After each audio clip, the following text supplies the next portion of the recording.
Se não tiver o show do Mago e o apito de Luciano do Prado Lima, ninguém começa nada aqui nesse Esporte Record interior, hein?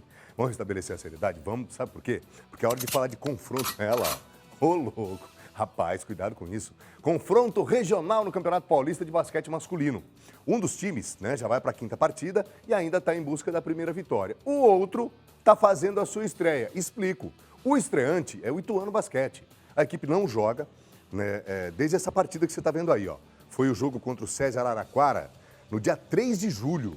As adversárias eliminaram o Galo e depois ainda bateram o Sampaio Corrêa, né, na final. E aí, depois disso, 5 jogadores do Ituano foram para a seleção e com isso o time ganhou um tempo extra, não é? De folga primeiro, depois de preparação, antes de começar esse Paulistão. A volta às quadras do Ituano é logo mais, hein? Às 7 da noite, fora de casa. O palco é o ginásio Monstrinho, em Ourinhos. Aliás, o Ourinhos vai para a quinta partida, nas 4 anteriores, né? Foram 4 derrotas. Tá na hora de vencer e, evidentemente, isso vai acontecer uma hora, até porque Ourinhos, a gente não cansa de dizer aqui, Ourinhos está resgatando uma história linda que foi construída ali nos idos dos anos 2000, né? Que é aquela tradição toda bonita, bacana, legal. Toda essa tradição que foi construída no basquete feminino, e isso vai acontecer. E já tem outra parada dura pela frente, que é o Ituano Basquete de Antônio Carlos Barbosa, que é uma lenda do basquete mundial, hein? Vem cá, por favor. Imagina só o trabalhão que teve, né, o bauruense Antônio Carlos Barbosa para preparar esse time. Evidentemente, ele continua tendo, né? 5 jogadores na seleção, etc. E aí a gente preparou uma reportagem, né? A gente vai destacar, por exemplo, como é que é o bastidor, como é que é a postura do técnico de basquete quando está, de repente, no treino, num jogo, enfim, como é que fica, né, toda essa situação, de que maneira ele se comporta, os semblantes, os rostos, enfim. Veja.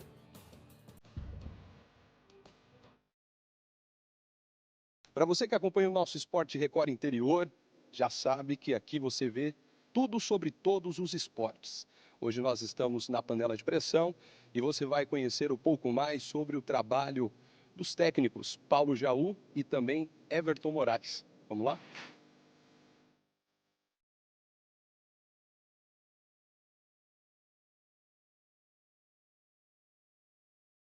E talvez você não deve ter nem ideia de como é que funciona o trabalho do Paulo Jaú e também do Everton. Mas hoje a gente vai entender as curiosidades, se eles estão sérios, porque não é para menos, né?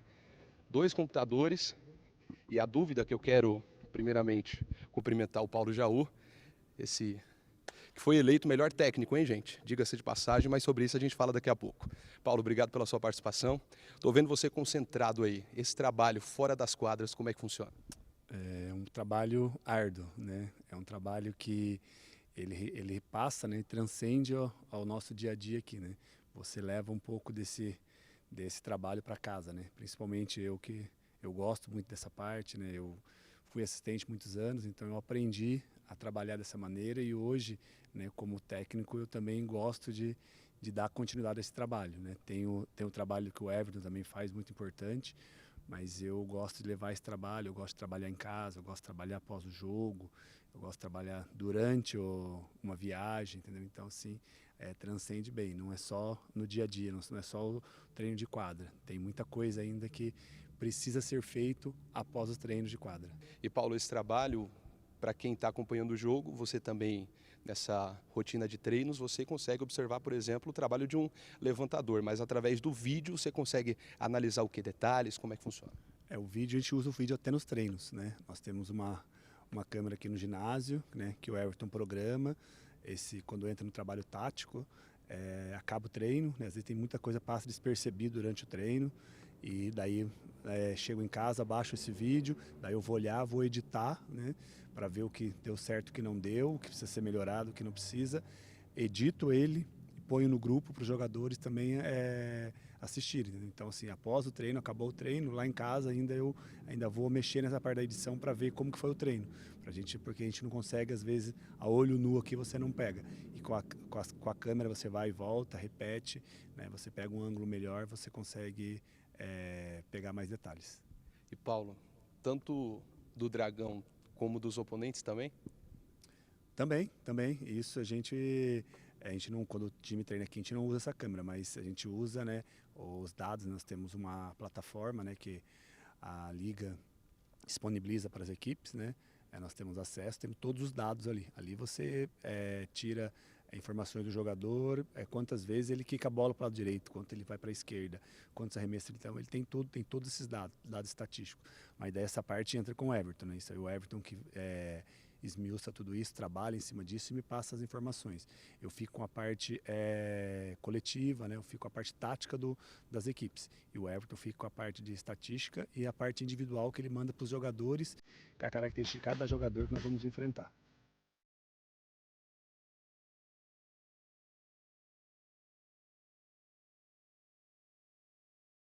Conversar com o Everton agora para entender como é que é coletar todo esse material. Ele que trabalha com o Paulo Jaú, mas também é responsável pela categoria de base, né? Então acho que isso é muito importante. Como é que é juntar todo esse material, Everton, e apresentar e também ir analisando aos poucos? É um trabalho assim gratificante, eu venho aprendendo cada dia mais aí com o Jaú. Aí a minha parte ela fica muito mais essa parte individual, então eu analiso esse pós-treino, tanto dos adversários, acabo analisando o que está faltando de cada um nesse treino, converso um pouco mais com eles, toda essa parte, tipo, precisa sair mais rápido, você precisa driblar um pouco mais para o lado, essa diferença de uma jogada para chute ou de uma infiltração. Então eu acabo coletando mais esses dados nossos nos treinos, pós-treinos e conversando com os jogadores e coletando os adversários também para poder passar para os nossos jogadores.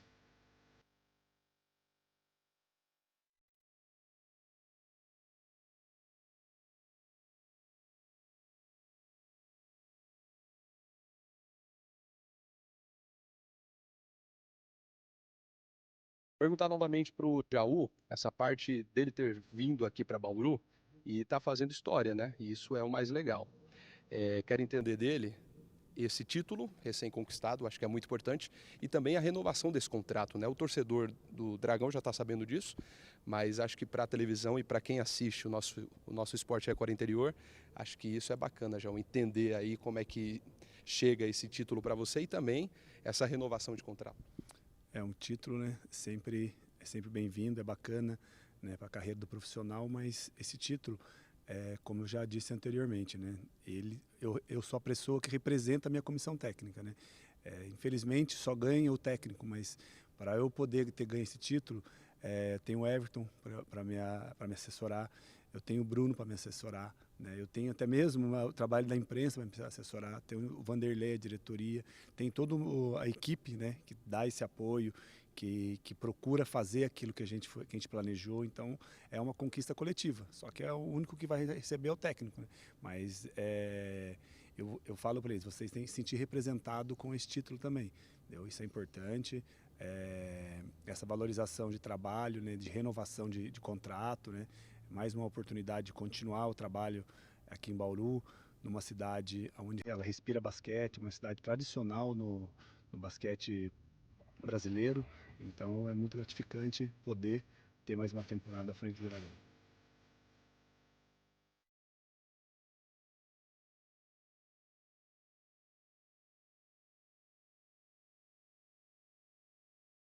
Bom, quero muito agradecer o Everton que está aqui.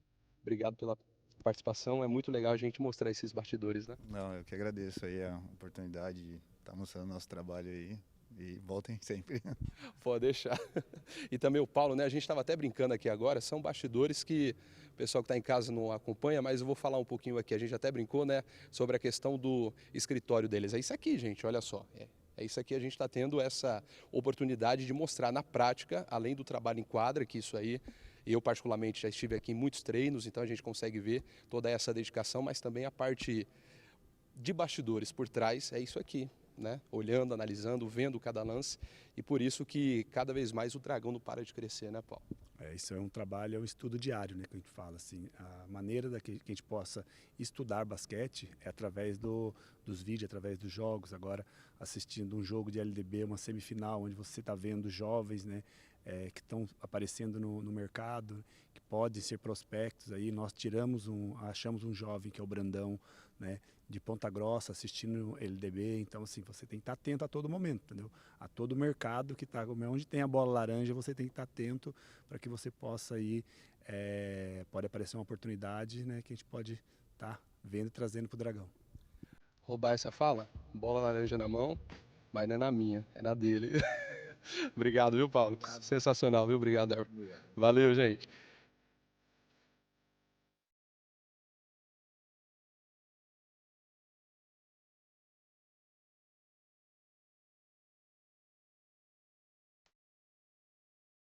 Quando você for, você assistiu essa reportagem, quando você for ao ginásio, comendador Cláudio Mantino, nosso eterno panela de pressão, vá e comece a prestar atenção no Jaú durante um jogo. No treino é mais difícil. Você dificilmente vai acompanhar um treino.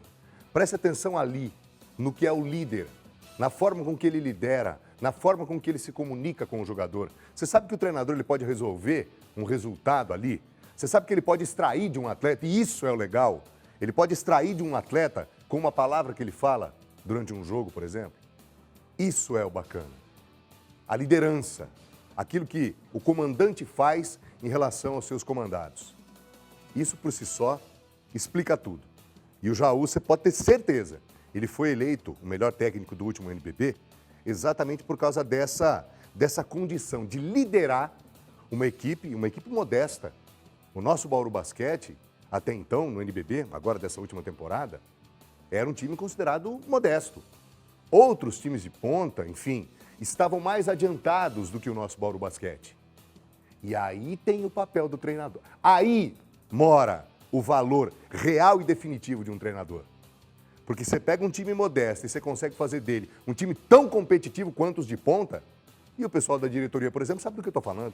Quantas e quantas vezes a gente não foi lá para falar do orçamento? Muitos outros times com orçamentos 2, 3, 4 vezes maior do que o orçamento do nosso Dragão. E aí entra o papel do líder, entra o papel da comissão técnica. É nesse ponto que está o grande valor do Paulo Jaú. Primeiro, fazer os jogadores acreditarem que é possível. Isso por si só, meu amigo, minha amiga, a essência da coisa está aí. E aí depois você conseguir comandar num jogo e tirar do teu atleta, fazer com que ele deixe tudo em quadra. Então, esse é o verdadeiro valor de um comandante, de um líder. O resto é secos e molhados. Vem cá, por favor. Bom, ontem a gente falou, aí tem que rugir assim. E o Paulo Jaú vai continuar nessa mesma levada. É um time em formação, né? E vai continuar nessa pegada, você pode ter certeza. Mudou a bolinha, agora nós vamos falar de vôlei. Aqui no nosso Esporte Record Interior. Domínio do vôlei de Bauru. Olha que coisa legal, Bauru virou definitivamente uma das capitais estaduais do vôlei. E por quê? Bom, começo do Campeonato Paulista, tanto no masculino quanto no feminino, as duas equipes do SESI estão deitando e rolando, né, nesse começo de temporada, o que é muito legal. Que, afinal de contas, os estaduais, né, eles são uma preparação. Vamos dar uma olhada, olha o time masculino aí, ó. É o masculino que você está vendo, né? Time masculino em ação, principais destaques. Olha o Darlan. Segura um pouquinho, TP. A turma brinca, esse papo corre lá no Escafão, né? Quando o Darlan vem, que é uma potência absurda, quando vem, ó, vamos ver de novo esse último ponto, ó. Olha lá, o Darlan tá lá, olha lá, ele que vai finalizar, ó. Ali, ó. O pessoal comenta que quando o Darlan vem, né, para atacar, que ele passa quase que a rede pega na cintura dele, né? Parece que até o vento é diferente ali no ginásio Paulo Scaff.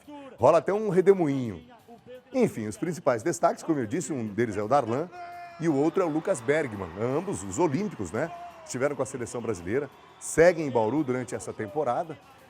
Só que eles não são os únicos não, viu? O time é muito bom, muito jogador bom no Escafão. Aliás, o time que é comandado, né, pelo nosso glorioso Anderson Rodrigues. O Anderson também é uma atração por tudo aquilo que construiu quando era atleta e agora está construindo como técnico. Ou seja, pensa num time competitivo. Bom, é que o SESI conseguiu manter a base do time campeão, né, da Superliga, 23-24, e o principal, que é o principal campeonato do país. Resultado é esse aí que você está vendo, né? A equipe já pegou no Paulistão, ó, já enfrentou o Atibaia, Campinas, São José e o Praia Grande. Foram 12-7 vencidos. Olha que coincidência, segura mais um pouquinho, TP. Olha que coincidência interessante. Aí você vai falar, não, Colinho, isso aí é uma coincidência, nada. Isso aí não é obra do acaso não, viu? Ó, masculino, foram 12 sets vencidos até aqui e apenas 4 perdidos, ok? Bom, o time é o único invicto do estadual masculino. Agora sim, TP, vamos falar do feminino agora. E aí vem a coincidência. Bom, entre os homens você viu ali como é que, né, tá tudo bacana. Entre as mulheres, rigorosamente igual. Sabe por quê? O SESI Vôlei Bauru tem uma campanha igualzinha à campanha do masculino. 4 partidas, 12 sets vencidos e 4 perdidos. Olha que coincidência interessante. Eu, assim, vou até retirar o termo, acho que não é coincidência. Porque isso mostra que são times que, ainda que percam sets, como de fato perderam, venceram 12, perderam 4. É um time capaz de virar, de repente, um jogo, ou se manter, ou não se desequilibrar durante as partidas, e o resultado, evidentemente, está aí, né? Enfim, os dois times, tanto masculino quanto feminino, ambos estão lá em cima, no ponto mais alto das tabelas de classificação, viu? Bom, a equipe feminino sofreu uma boa reformulação, a equipe feminina. 10 jogadoras da temporada passada deixaram o Bauru e outras 9 chegaram para compor o grupo. Até o treinador Henrique Modenese, que até então era auxiliar, né, Henrique? Grande Henrique Modenese, outra figura humana sensacional, dono de um bom papo, né, conhecedor de tudo aquilo que envolve o vôlei como um todo, e está fazendo um papel, um início de trabalho sensacional e que é, evidentemente, né, uma pitadinha daquilo que vai acontecer. Ainda tem muita coisa para rolar, né, Modenese? Está começando, né, no comando técnico de um time de ponta, início empolgante, portanto, e ainda, evidentemente, tem muita água, né, para passar por baixo dessa ponte. Vai rolar muita coisa ainda, tanto no feminino, no Campeonato Paulista Feminino, como também no masculino, e é uma experiência muito legal, viu? Se você ainda não foi no Escafão para acompanhar tanto homens e mulheres, vá. Independentemente do gosto, né? São algumas diferenças, o vôlei, obviamente, é o mesmo, mas tem algumas diferenças interessantes. Por exemplo, não precisa nem dizer, mas os homens, ou no vôlei dos homens, é mais potência, mais pancada, mas as mulheres, elas compensam isso com uma habilidade e também tem, evidentemente, a potência, né? Por exemplo, seria a Taizinha sair de uma ponta, né? Aí, ó, a Taizinha. Você vê uma Taizinha sair para finalizar, é um negócio maluco. Então, assim, são sensações diferentes, mas o fato concreto é que se trata de uma experiência sensacional acompanhar tanto o SESI Vôlei Bauru, que é o feminino, quanto o SESI Bauru, que é o masculino, lá no ginásio Paulo Scaff, o nosso glorioso Escafão, ok? Bom, vamos mudar de assunto agora. Você sabe que aqui tudo sobre todos os esportes mesmo.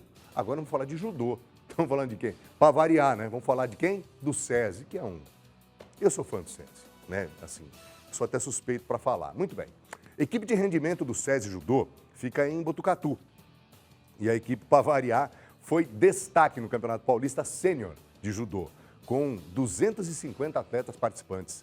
O SESI conquistou 8 medalhas. Tá vendo ali, ó? Com direito a registro, a retrato, como diria Rodrigo Monteirante. Você tá vendo ali, ó? A equipe conquistou 8 medalhas e foi a terceira melhor equipe do torneio. Medalhistas são os seguintes que você está vendo ali, ó. Ouro, a Giovana Shimida e o Eduardo Furuya. E depois tem a prata. Pode subir, TP. É isso aí. A prata para a Isabelle Barreto e também para a Giovana Andrade. Bronze para a Maria Paula e também para o Gabriel Dumalac. Tem também o Caio Barbosa, que ganhou, o Guilherme Moraes. Ao total da competição, o SESI acabou levando 24 judocas para a final do Paulista Sênior, a segunda maior delegação. Foram 14 atletas competindo, né, no masculino, enquanto 10 judocas competiam no feminino. O que você está vendo aí, ó? É uma coleção de medalhas, sensacional. A equipe, o rendimento, né, o judô de rendimento do SESI, ali em Botucatu, é um templo, virou um templo do judô em nível nacional e o SESI segue dando um show em todos os esportes, ok? Ainda falando em SESI, o SESI também esteve na final do Paulistão Sub-20 de polo aquático. Segura só um pouquinho que você vai ver um detalhe interessante, ó. A gente está reservando esse momento só para efeito de comparação, para você entender como é que é a estratégia também no polo aquático. Obviamente, né? Estamos falando de ABDA. Vamos dar uma olhada, ó. Presta atenção nesse lance, olha isso, ó. A jogadora que está com a bola faz o lançamento. Vai lá para a ponta, né? Ali não dava para passar, a marcação veio, recua a bola. Aí depois uma outra virada de jogo e aí vem aquela que é a finalização. Ó a centroavante ali, ó. Vai lá e deu um tapinha, você vê? Pegando como exemplo o futebol. Você entendeu? Vamos mostrar de novo? Olha que interessante de você observar. E tudo isso dentro de uma piscina de 3 metros de profundidade, ó. Ali, ó, vê a finalização, ó a centroavante. Vai lá e deu um toquinho, tava ali. Tipo, né, um jogador ou jogadora de futebol que fica ali na grande área ou na pequena área, esperando o rebote para chegar e finalizar. Veja que interessante. E aí, depois, ao final, tem esse tradicional mergulho. A equipe vencedora é sempre assim, né?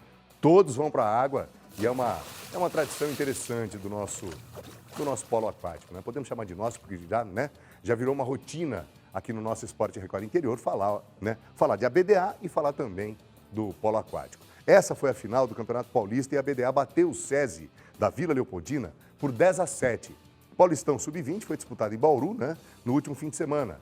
A ABDA, como sempre, chegou invicta, né, e conquistou o título, se manteve, né, manteve a sua hegemonia nessa competição.